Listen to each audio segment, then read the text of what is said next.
Moxo podcast. I'm your host, Nikhita, and today we're joined by Juan Manuel Ruiz-Herrada. He's the founder of Ibero Business Services, a firm that's become a lifeline for thousands of Latino small business owners across the United States. Now, Juan shares how Ibero grew from a mission-driven consultancy firm into a multidisciplinary powerhouse. They offer everything from tax, legal, and marketing services to cross-border staffing, all while staying deeply rooted in the community they serve. Now, they've seen 400% growth in their first year on Moxo and 87% annual growth sustained over 3 years. With streamlined workflows powering their operations, Ibero's completely transformed the way they deliver service, and they empower a growing team across the United States and Mexico, all without compromising their high-touch, personalized approach. So let's dive into their story. Hi, Juan. Thank you so much for joining us today. How's it going? It's going fantastic. Thank you for asking. How about you guys? Going well, thank you. I know Christy's over in rainy Orange County right now, and I'm quite close by actually as well. So, Right. What about you? Where are you joining us from today? It's South Jordan, Utah, so we have a surprisingly nice day outside. It should be really snowing right now. Oh, wow. Middle of February, but no, it's very nice and warm outside. I'd be curious to know what warm is from your perspective, because for me, We're it's like, looking at about 65. oh, wow, that's nice. Yeah, that's pretty nice for middle of winter. Because you always say California warm is different than other people's warm. Absolutely, yeah. California is 65. People are bundled up in their winter jackets. On a big puffer jacket, right? Well, I really appreciate you joining us today. We're so excited to dive into what Ibero does. So could you provide us an overview of your business and the industry you operate in? Absolutely. So Ibero Global Consultants is a company that has different disciplines.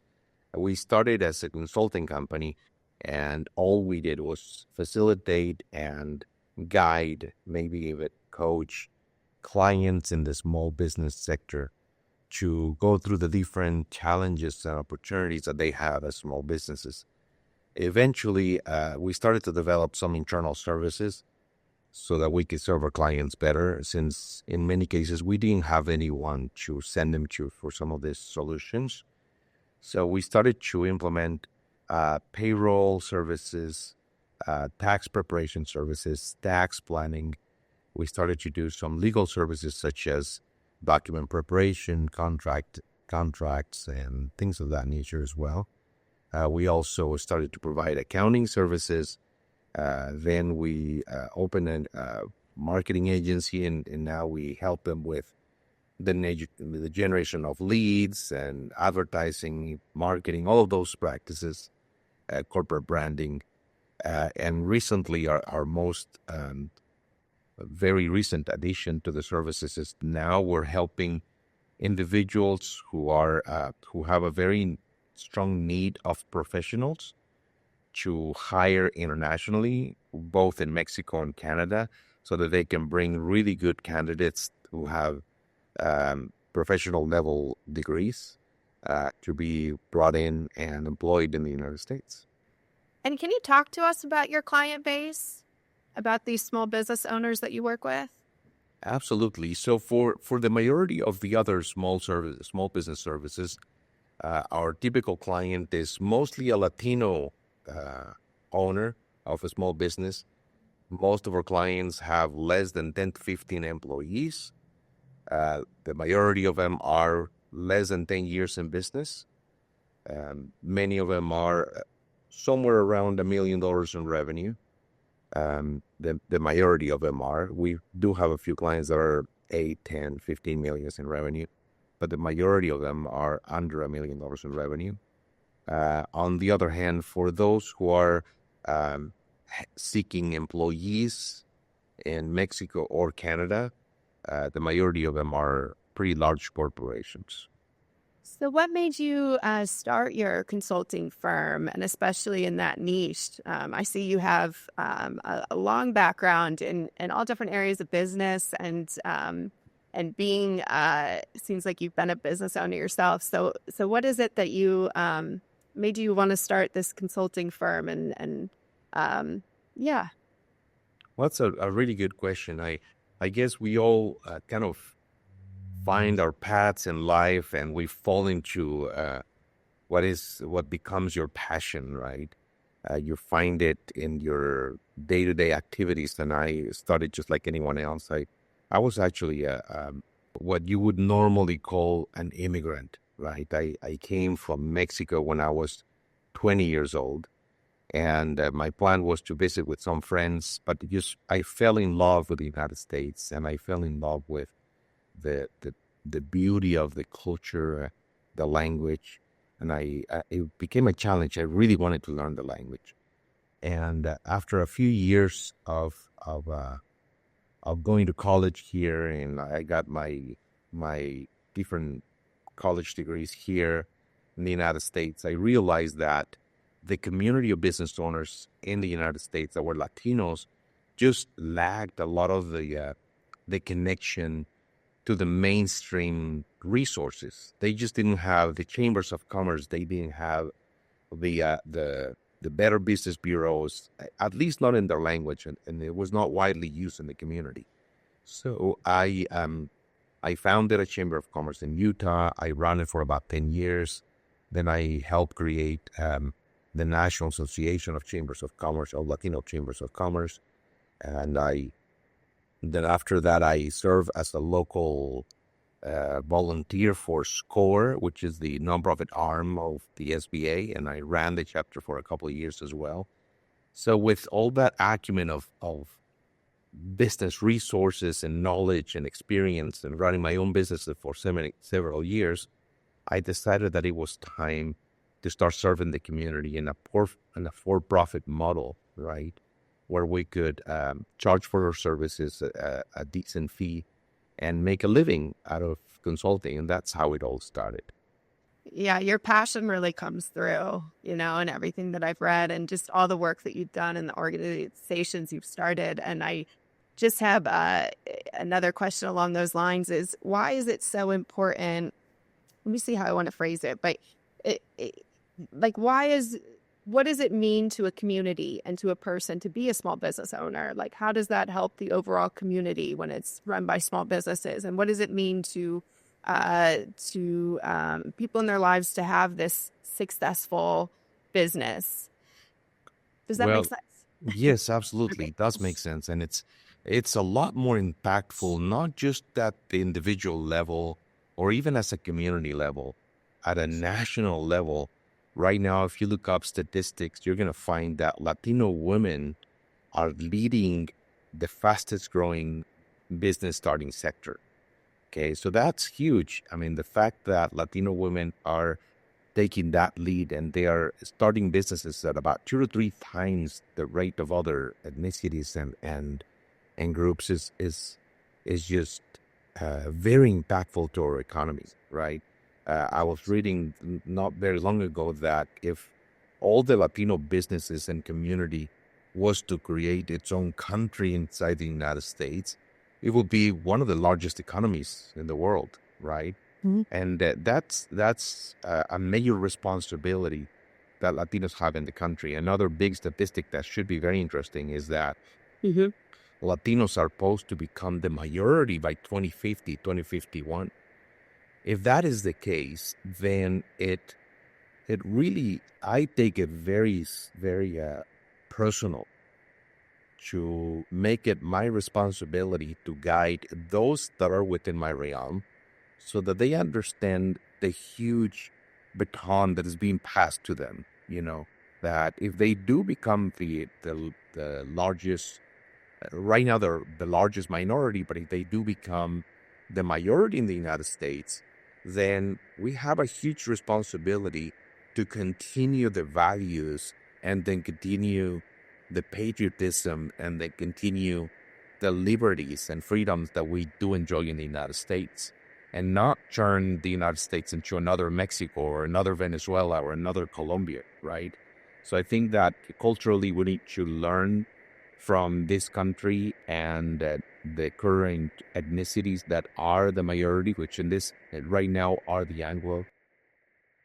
There is so much to learn from the Anglo community, the discipline, the honesty, the the all of those values, the hard work value, I think are very important. So how is it important for me and for my business to support this community and for them to continue to start small businesses is to make sure that the alarming, so pressing statistical information that we get that at such a large amount of small businesses are going out of business in just a matter of 2 or 3 years after they get started, we need to work so that the small businesses, the small Latino businesses, do not go into that statistic.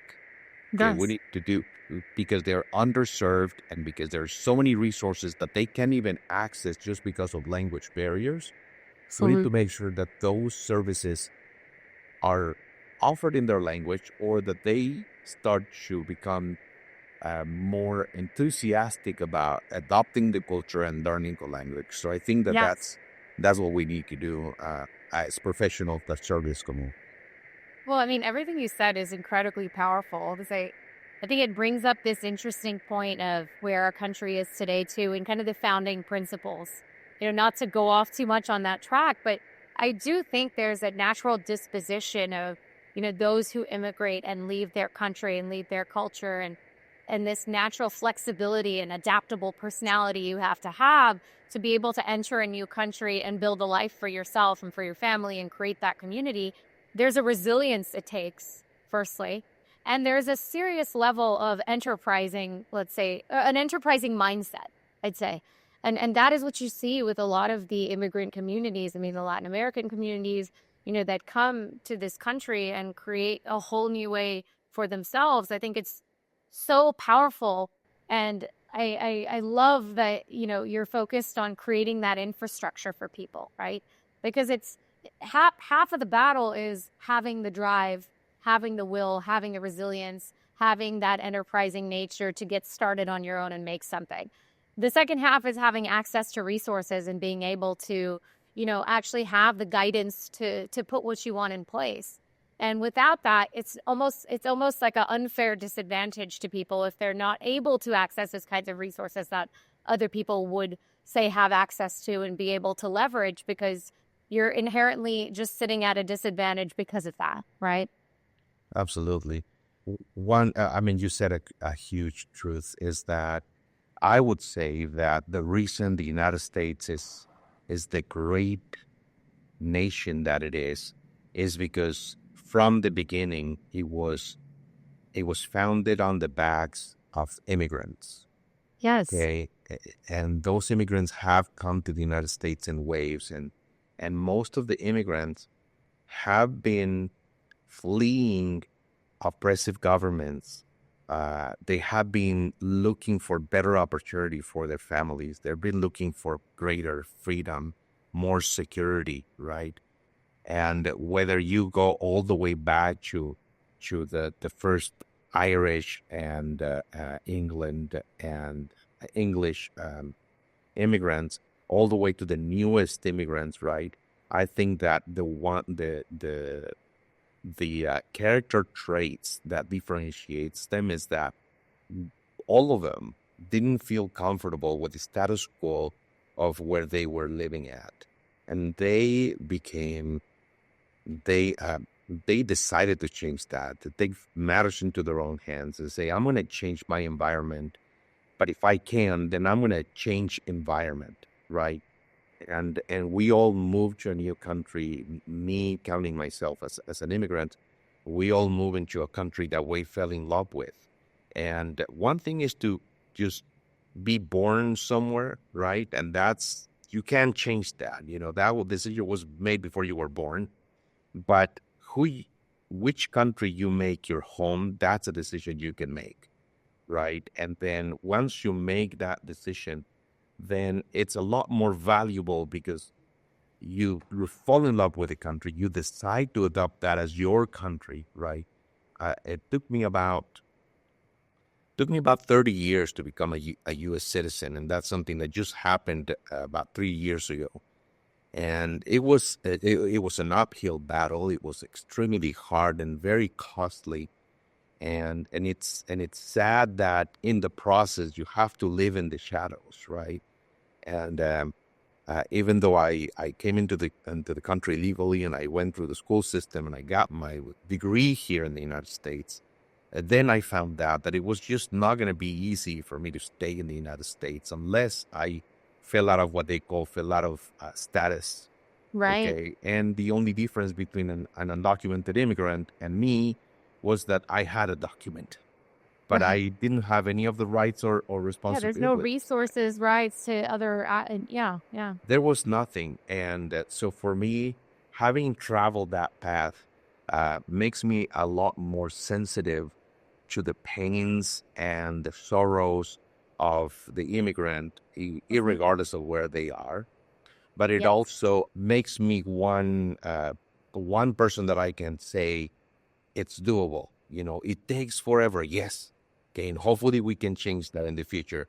But it's doable, and all you need to do is just stay on the right path. You just need to pay your taxes, don't commit any crimes, just do what it takes, and it'll eventually get here. And I think that's what's a major difference. So definitely, the fact that we're all immigrants in the United States, whether it was us or somebody in some generations behind, they all came to the United States, and we were making this country the greatest country ever. And you naturally see that, right? Across, that's why I think our country's so interesting, because every state has its own culture. Every part of the state has its own culture. Yeah. But it really, there is a natural, there's a natural mindset to have strength and fight. And because in a way, we were founded upon this thing of, I'm going to escape an oppressive government. I'm going to escape a system I don't like. As you said, I'm not happy with the status quo, so I'm going to come somewhere else and create the environment that I want, right? Correct. And, if you look back at the way people used to take rights to land, right? There would be people running and sticking their flag in and saying, hey, this is my land and I'll protect it and defend it. So that bleeds into the culture over many, many generations. And to this day, it's it sounds cliche, but I do think there really is something called the American dream. And being able to help people achieve that, there's not many countries where you can do that, True. So it's really interesting, and just to hear your journey and your story of having experienced that yourself and then helping other people make that dream a possibility. From your perspective, when you started your business, have your services evolved over time? I could imagine based on the type of clients you take on or the types of businesses you work with. Like, how have you adapted and changed your services, or where have those services, let's say, been, evolved over time? Well, that's a beautiful question to answer, because it's, I would always say to my clients is that it's critical that you have a constant open communication with your clients, so that you're not just attracting clients from different market segments, but you also continue to serve the same clients for as long as you can. When we started back in 2008, I still have clients right now that started with us. So many of them have evolved from tiny one-person businesses to $10-15 million businesses, right?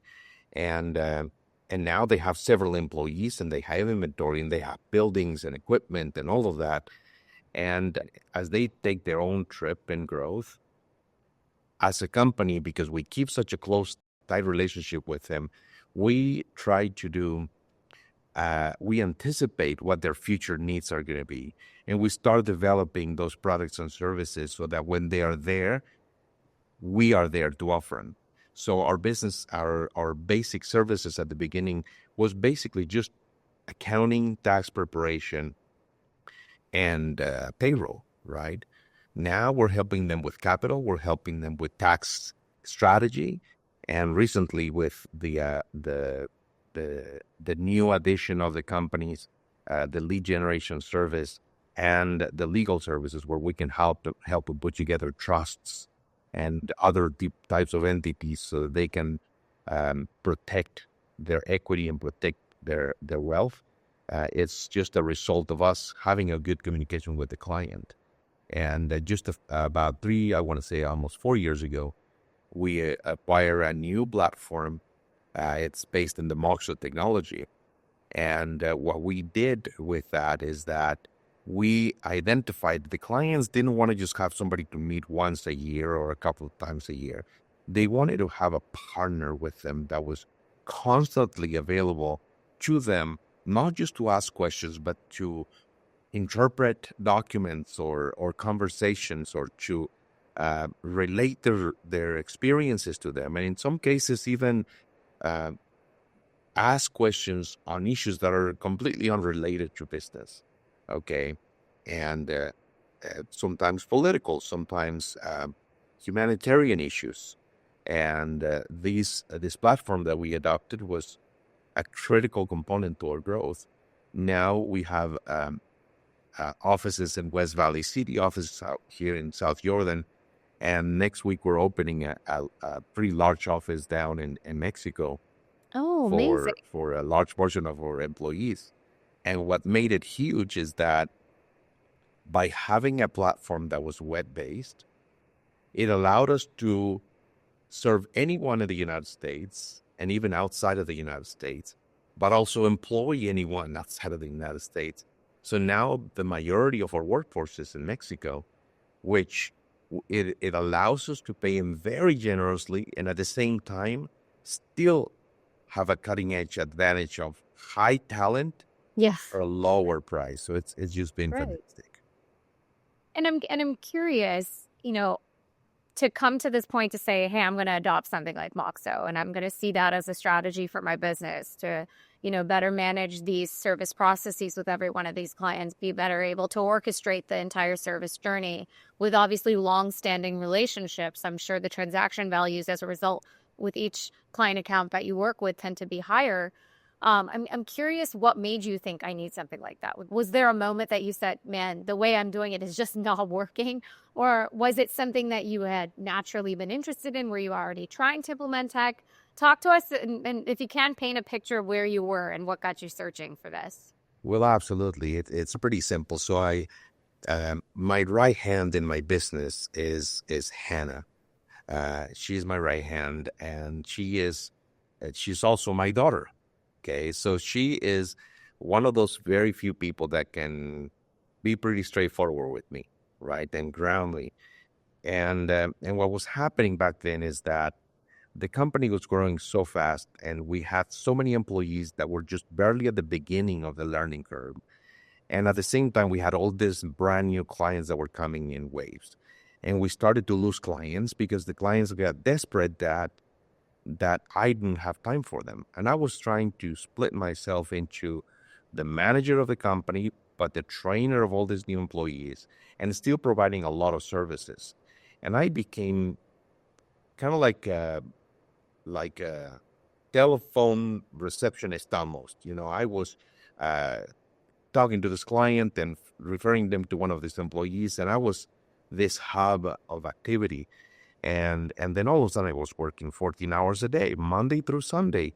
And it was Hannah who said, what we need to do is we need to remove you as the centralized authority and activity center, right? And we need to make sure that a lot of the activities and a lot of the operations can circumvent you, and so that it becomes more agile.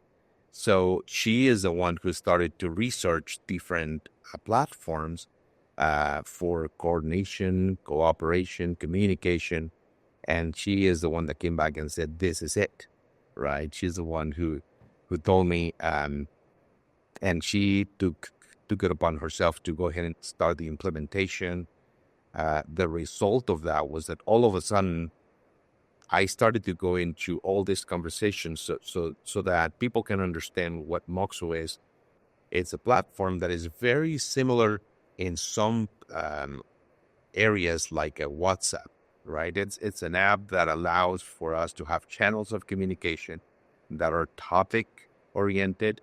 It has internal and external channels, and it just has a lot more capabilities because you can exchange documents, you can make assignments. There's a myriad of tools that you can use within a conversation.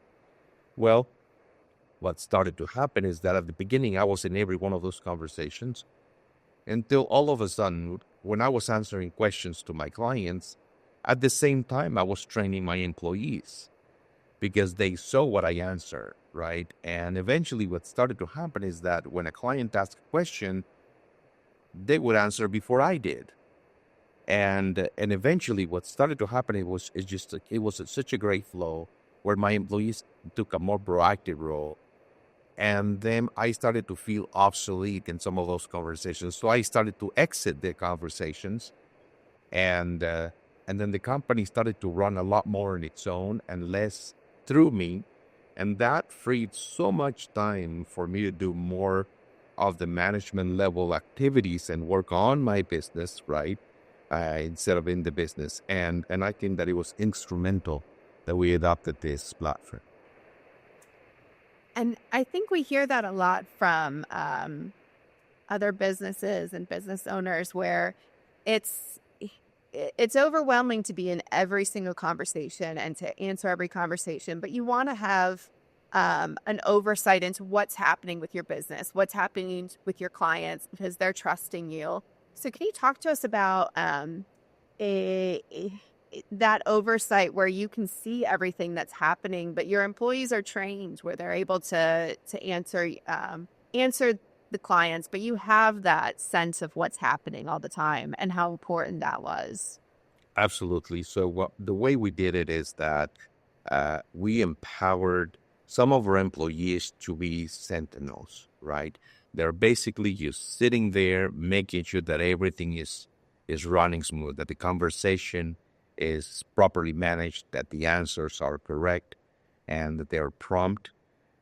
We also have engagement reports that within the platform that allow us to know that we have proper coverage of the conversation, that we have prompt responses, that all assignments are being done on time and by the proper person.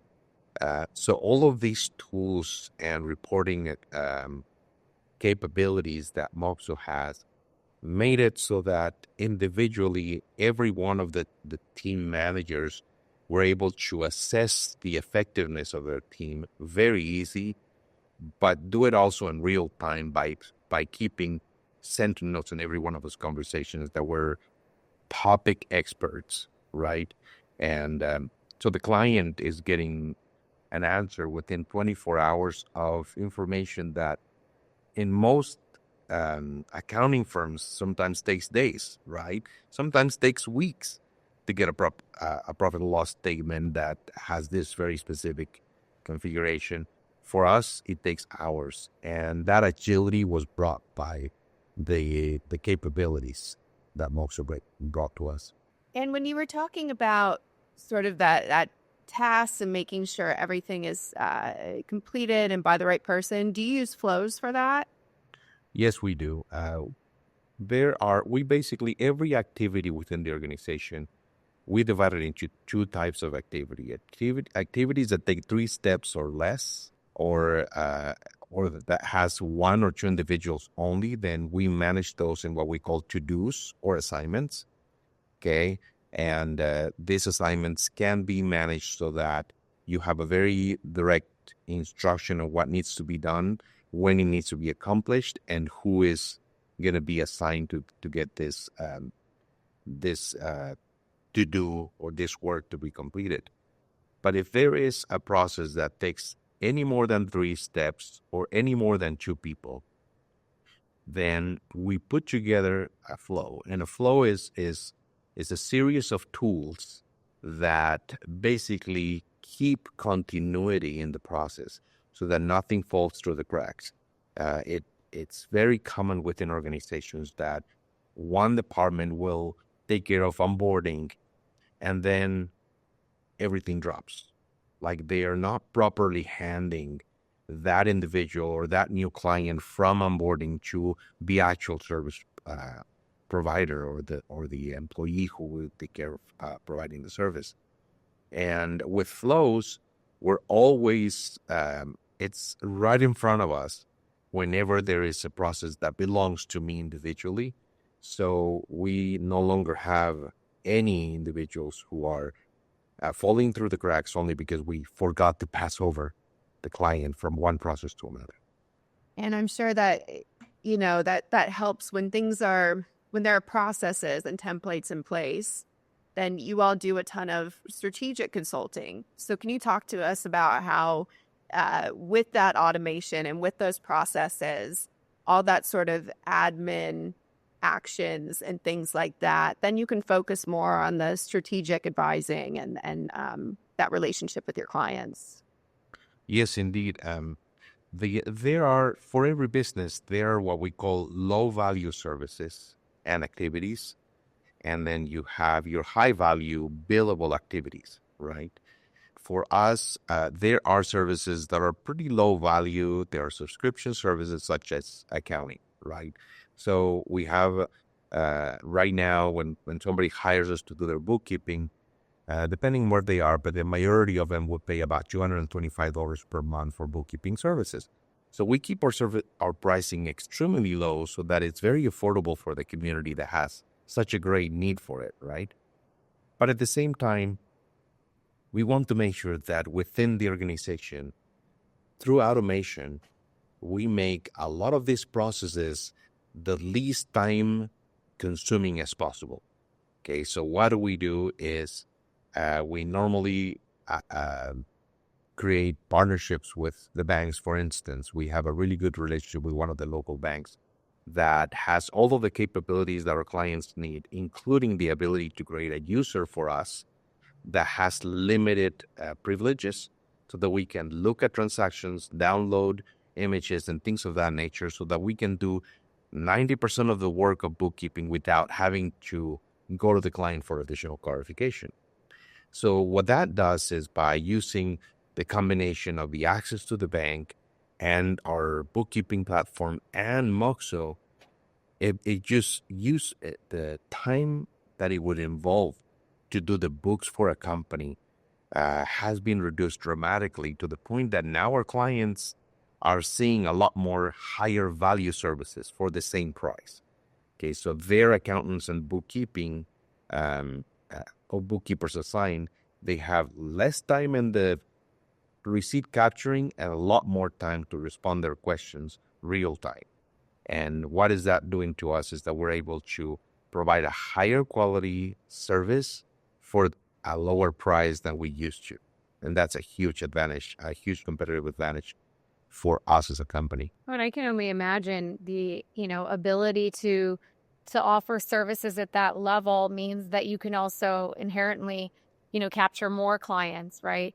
In a way, increase the longevity of each relationship with every client because there's more services you're able to offer to them on an ongoing basis. Are there any, say, key statistics or measurements that you've done based on, say, your retention rates or your ability to gain new clients or expand businesses in a way that you've quantified it, let's say pre-Moxo to post-Moxo? Absolutely. I don't have them at hand. Yeah. And I should have been prepared for that because I think it's the numbers. We have Hannah is in charge of some of the statistics, and a lot of her reporting and recommendations are based on some of those changes. As we implement them, she normally takes the time to do the measurements on specific parameters, like how many new clients we get per month, how many we retain, how many we're able to service, the amount of hours that our employees allocate per client, and the number of clients that we now can allocate per employee.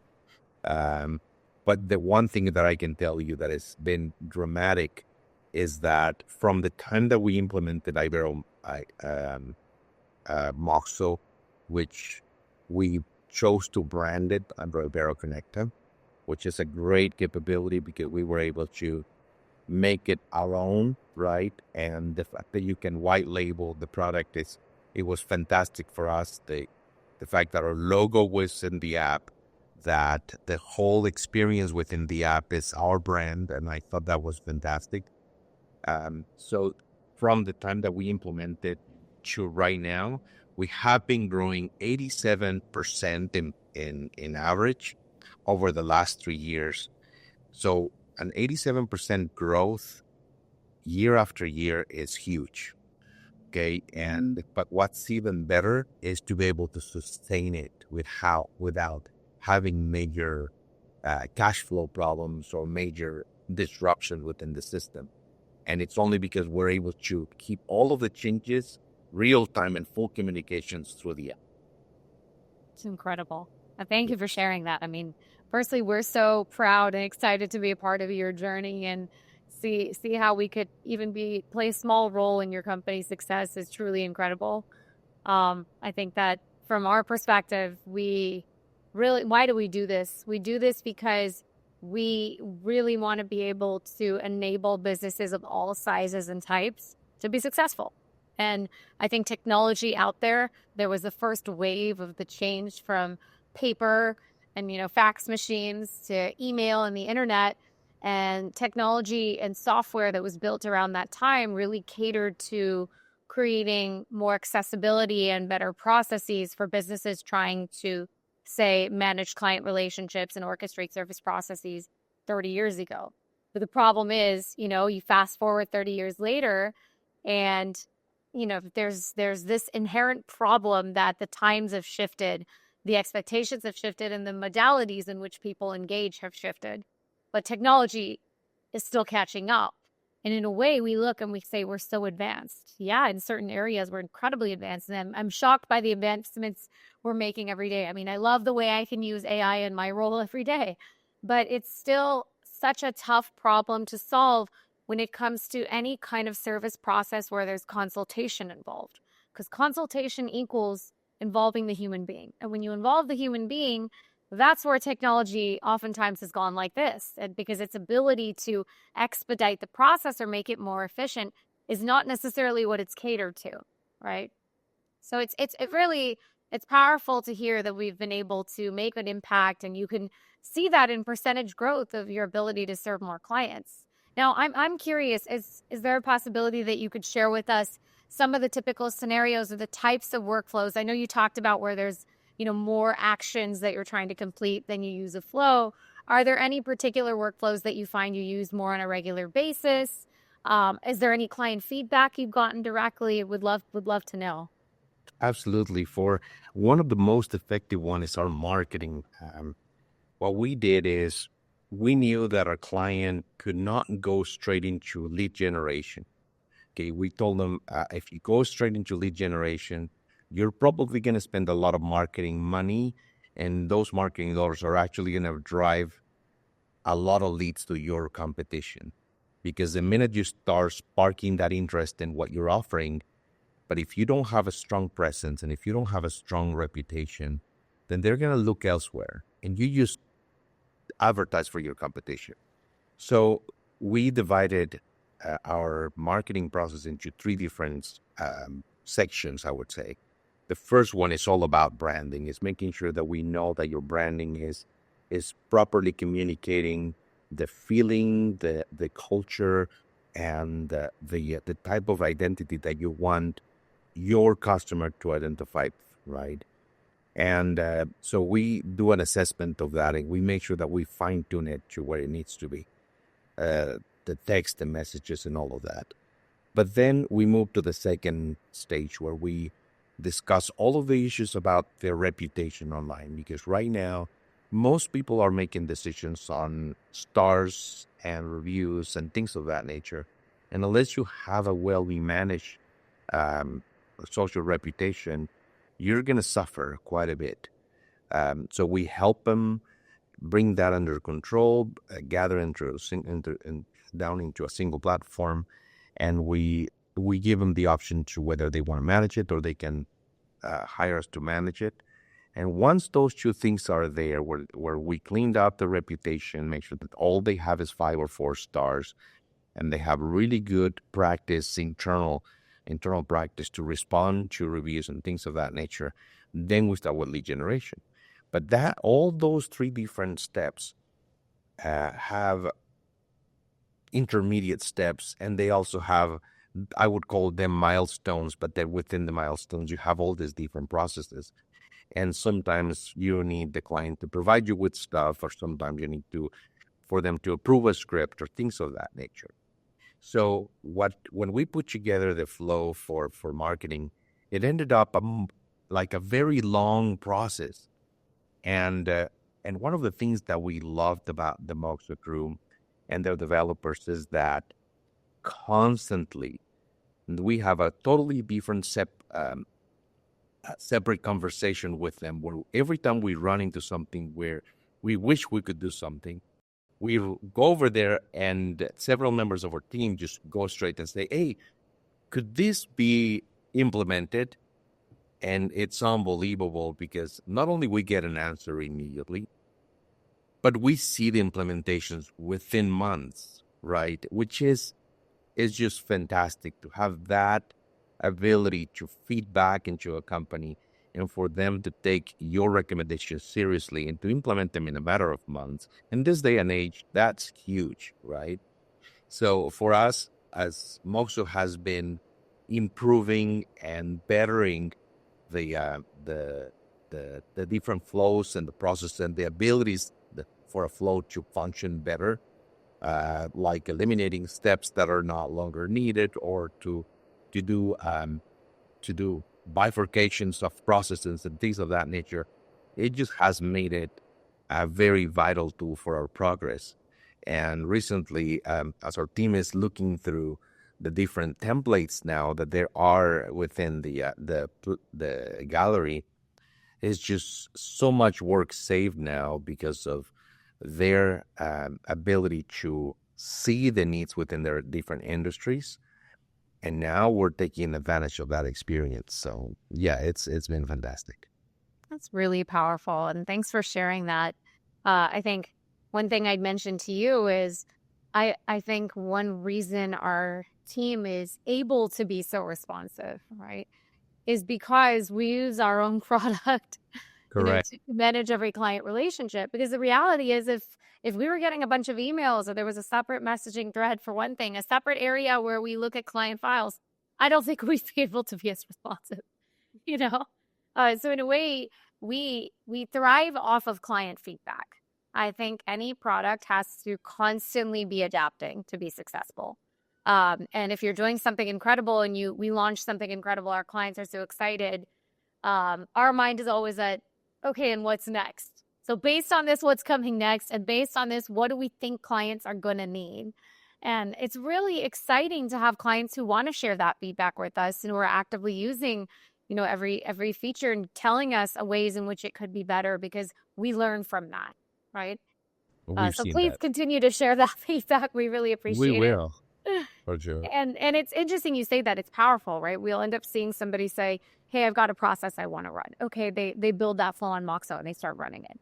And then they get insights as to where they could eliminate a step. They see, oh, well, every, 10 processes I'm running of this particular one, I notice there's a slowdown at this point. Or, this staff member is kind of not that fast. The other ones are faster in getting their processes completed. So you end up deriving some key business insights and finding ways to essentially optimize the way you're running these processes.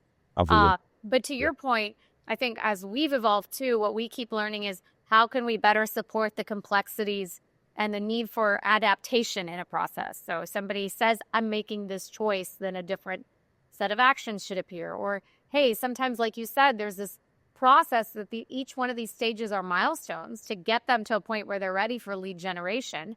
But to get them to that point, that in itself is such a long flow. So maybe certain processes in that are mini processes that support the main one. Do you want that to sit in a shadow flow that's supporting the main process and the main process waits for that? So it is interesting. When I'm here, you say these things, I'm like, oh, have you tried this new feature we launched this last month? I think it'll be really relevant to you. And I'm thrilled to hear that it's been able to make an impact. And I hope that everything we continue to launch will end up making it just that much more powerful for you. Absolutely. We've seen every launch of the new version to be literally accompanied by harps and music, of happiness, because we're like, oh, when you think it can get any better, it gets better, right? So we appreciate all of those changes and modifications, and especially because we know specifically that it came after one of our recommendations. So we thank you for that. Oh, thank you. And I have actually a follow-up question on that. When you're using the product with your clients, your team members, your stakeholders, I'm sure there's various third parties who get brought into the process. Have you found, that clients find it useful to be able to interact in the context of say where they're completing these actions or where your team members are arguably chasing somebody down to complete an action. How has that made an impact of not necessarily needing to leave and go to email? Well, the complexity of business now, it makes it, like you said, impossible to follow through on all the little nuances of one specific process. Something as simple as a tax return, right? It used to be that the basic model for a tax return was that you gather your forms at the beginning of January. By the end of January, you would have most of your forms, and then you would carry all your documents to the nearest, H&R Block or whatever. You will sit down in front of an agent, and then the agent will just look at your documents and prepare your tax return, give it to you, you sign it, and it's over, right? But it was such a time-consuming process, and there were so many different things that were left up in the air. Like, did I bring all the documents? How many times would people come to these offices and not have all the documents? They were not given a checklist of what's needed or a set of files, right, to upload or to bring. There was no follow-up on the previous tax return. How many times would you show up and say, oh, your tax preparer is no longer here? Do you have your last year tax return, right? So all these different things that made it just very, very hard to do something that should have been very simple, right? Just do a tax return. When you compare that to what the process that we have right now is our employee, all of our clients do their tax return in 3 easy steps. And they eliminate the first one if they already are in the app, right? Because the first one is download our app, okay? And the beautiful thing is that we've configured it so that we created a QR code that it's everywhere in our marketing. You're ready to do your taxes, scan this QR code. That becomes automatically an invitation to our manager who now they created a username and a password. And the first thing that they can do is request a tax return. Simple. So that's the first step. The second step, they upload their documents. Easy. From their phone, right? They just scan their documents. Then we do all of the tax preparation, send the tax return through the app, and they sign their tax return on the phone. So it's such a simple process. No longer need to get in, go anywhere. They don't need to send, bring original files to anywhere. It's just such a simple process, right? And the only way to do something like this is by making sure that your internal processes match your digital processes, right? So that each one of those elements or every one of those steps is matched with the proper tool within the app to make sure that if it's a file request, if it's a to-do, if it's an approval, if it's a signature, right? That everything is already mechanized in there. And now what has that done for us is that now we're capturing clients that would have never come and work with us because they're in another state or they're in another country or they, A, B, or C. Nowadays, everybody has a cell phone, right? Even little kids have cell phones, so it's pretty simple for them to do their tax return and to ask the basic questions. And what that does for us is, again, it diminishes the amount of time that it takes to prepare the taxes, freeing us to do a lot more on the advisory side. Hey, have you considered this? I see that you're doing this and this and this. Well, you're a 1099 contractor. Have you thought about creating an LLC?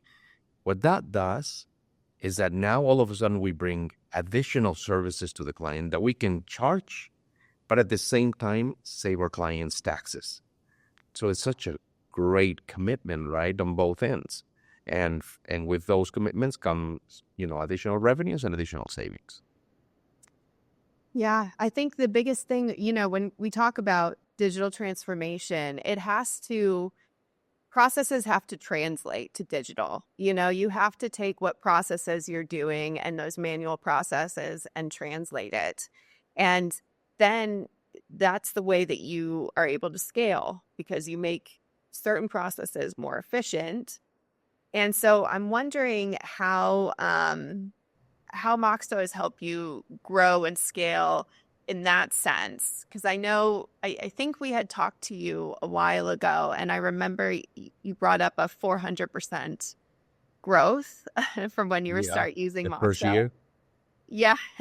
So even from the first year, you talked about that 86% since in the 3 years. And I'm wondering too, along that growth, and then also when you talk about that translation of those processes to digital, how that actually improves personalization and communication, and your involvement with clients, and how you can be, how that can actually improve your relationship with your clients. Well, it does it. We have the offices, right? And we have the employees who are interacting with the clients on a daily basis. But it used to be that because it required, without the application, it required a lot more one-on-one time to do the very basics. For instance, for me to onboard a client, the entire process will take anywhere between 2 to 3 hours, and I was the only one who could do it all, right? So I could only onboard a very limited number of clients per month, right? When all of a sudden I could do all of the 100% of the onboarding process online, and it can be done by my employees, and now it takes not even a minute of my time to onboard a brand new client, then what it did to us is that within the first year, we saw that all of a sudden, all over the process for onboarding will still take 3 to 4 hours, but it was separated into different individuals that will be more on their area. And I didn't have to spend as much time in transferring, because once you onboard an employee, a client, even though I already spent 3 hours with the client getting them onboarded, I would still spend another 1 or 2 hours transferring what I learned in that onboarding process to the different service providers within the company, right? This client, owns this type of business. This client has this many employees. This client told me to please be careful with this. And all that information I would have to capture and then pass on by making sure that everybody that is involved in a certain portion of the process was that person directly, instead of triangulating through me. They knew the information firsthand. There was no repetition. So not only made it more agile, faster, but there was less information lost in the process, right? What did that do for the client is that the client didn't just create a bond with me individually, okay? Because that was the natural thing. And then all of a sudden I became that, that phone system, right? Transferring messages and referring messages. I was no longer that. They had a direct connection with every service provider.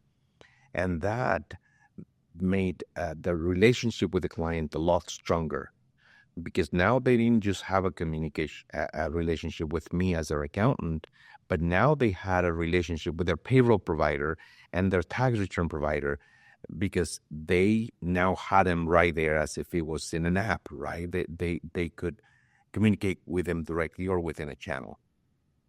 The more the more personal connections your client has with the members of your team, the greater the grab, or the greater the grasp, or the retention ability that you're going to have.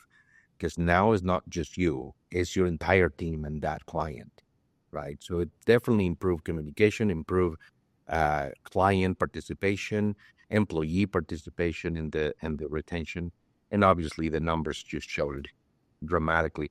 It's at the beginning with only 3, 4, 5 clients when we just barely started subscribe clients. It was pretty easy to reach 100% growth in the first month, right? You go from 4 clients to 8 clients, right?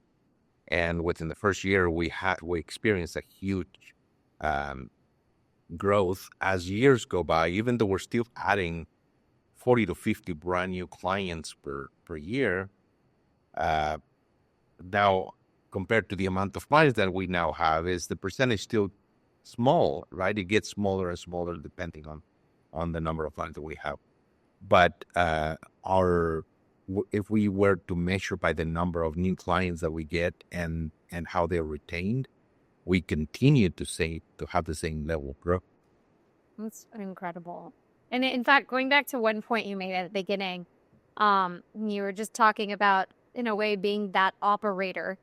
And I'm imagining this, I'm seeing a vision of this person sitting in the middle and all these different channels going, and you're taking information, passing it, taking it back, passing it through. That's an incredibly overwhelming position. And in a way, it forces you to wear that manual operator hat. It reduces your ability to focus on higher level guidance-based things and genuinely focusing on the strategy for your business, right? I'm sure Absolutely. It removes you from that. I know I hear it all the time from founders and CEOs and people in that position. They're like, I don't want to be the day-to-day operator. I want to focus on the what's next. But, you also need that day-to-day operation to be managed so smoothly, because if something's not running right there, then you're leaking through the cracks and you could be pouring money in and it's falling out from the bottom. True. So that operation needs to be a well-oiled machine that you can feel confident and sleep well at night to say, hey, that runs itself. Now let me focus on the bigger picture items. And I think that in and of itself is the mindset that we see, right? People like you, it's how can I enable my business to operate cleanly and smoothly such that I can go into what's next and be that futuristic driver for my business. And I think clearly it seems like by using Moxo in a way, you're able to delegate that to the system and delegate that to your team, which naturally lends itself to creating a more trusted, greater experience for clients, right? It's almost like it's an added benefit of being able to provide this. Absolutely. And I think that Christy can attest to how long it took me last time when we wanted to get together. It took us months, and I would continue to cancel because I was so overwhelmed with all the amount of work that I had to do. You probably remember, Christy, it was, oh, sorry, I can't do it anymore. And I had to cancel because it was with really long working hours and with all the different activities. It was just very, very hard, even at the beginning, because we had to implement and learn the system, right? And now it's pretty simple. I have a lot more time myself. And I've seen that the percentage of time that I dedicate to running the business and working on it and improving it has grown dramatically. I mean, it's exponentially. I used to just work operations probably 98% of the time. And now I probably spend, I'd say, about 70% of my time strategizing and keeping my team accountable. My work hours are down to 8 per day, Monday through Friday. And it's so refreshing to be able to still have a life while you're running 5 businesses. So, yeah. It's amazing. Well, your passion really comes through, and I look at everything that you've done and how hard you work so that other people can, be successful and have that, to Nikhita's point, that American dream and that promise of America, which is that work hard and, you can make your dreams come true. But then also, now we're in this age, it's like, well, work smarter. You have that competitive advantage of working with small business owners who, like any business owner, you're talking about how overwhelming it can be in operations, and you make things easier for them and you provide them with a smoother communication. So I love talking to consultants because it's like, it's making your workflow even more efficient for your clients. And so I think it's, I really appreciate all your insights. Thank you, Christy. I appreciate it, too. Before we close out, I've got one final question for you, which is, based on where this idea of smarter work is going, we see these trends of AI, and we ourselves as a company are bringing in AI. I'm curious what you think about tools like that in the context of assisting your business. Any insights or thoughts about the future trends? Absolutely. Well, it was probably uh, our prompting of including AI several months ago. I I was overwhelmed at the fact that for our clients, and this is, I would call the WhatsApp effect, right? Where it used to be where you would send a text to somebody and you would just wait until the answer. Yeah. Period. You had no choice, right? And it created no anxiety for you to not get a text several hours, right? For several hours. But then the minute WhatsApp implemented the little check marks, then you would send the message and you would know they got the message and then you would know that they saw it. So now all of a sudden you were waiting for a response immediately, right? And what that caused for many of us, that all of a sudden, if they didn't answer within minutes, then we would get disappointed at the fact that they ignored our message, right? So with the ability to communicate with your clients promptly, now all of a sudden the expectations from your clients are higher, right? Because now they know that they have access to you. Now they know that you can see their messages, and now you no longer can. So it used to be with us as an accounting firm. If a client sent an email and we didn't respond to the email for 3 or 4 days, it was not a major deal because we're not in the emergency service, right? It was, hey, can you send me this? Or can you please tell me if it's okay to do this? We could take our time, get to its place in line, respond 2 or 3 days later. No major deal. Now, with the app, they send a message and they were waiting on the answer right there, right? So what used to be appropriate and acceptable no longer was the case. Now the clients had higher expectations because they knew that we were seeing their messages immediately, right? So that made our team implement protocols for communication, organize ourselves in a way that we could still meet those higher demands and higher expectations of the client, and maintaining it still an operating top, right? Because we could not just, many of our employees were like, okay, I either sit down and just answer messages or I work, right? So how do we balance that? And so what we started to do is, okay, so we're going to have to put together a communication protocol so that the customer can know when can they expect the message back, okay, if it's a non-urgent matter, so that the client is not just sitting there and expecting a message immediately, right? And then when our team as a team should take immediate action on a message. So this is just an example of how all of a sudden we had a higher demand of communication that made it impossible for us to continue to operate at the same time as we can answer messages. So I run across a platform that would allow us to bring in kind of like a customer service bot, right? Somebody that could come in and say, thank you for your message. We know this is important. We will get back with you pretty soon, right? Or, hey, I actually can read the messages and I saw the answer in another message to this question. So here is the answer, right? And so I started to look into that, and I had some meetings with some companies. And so I facilitated a meeting between Moxo and one of these technologies to see if their bot could be brought into Moxo so that it could help us fender some of this information, because some clients they're just asking questions that will make the accountant or the attorney drop what they're doing just to go into a system to tell them what their balance is for this, right? Or to quote the service, or to respond to a question that somebody else already asked in another chat, right? So the beautiful thing is, as always, Moxo responded immediately. They met. We got quotes on some of these issues, and we said, okay, so we either hire ourselves the bot and have it implemented so that Moxo can bring it in, or we wait until Moxo comes up with a feature.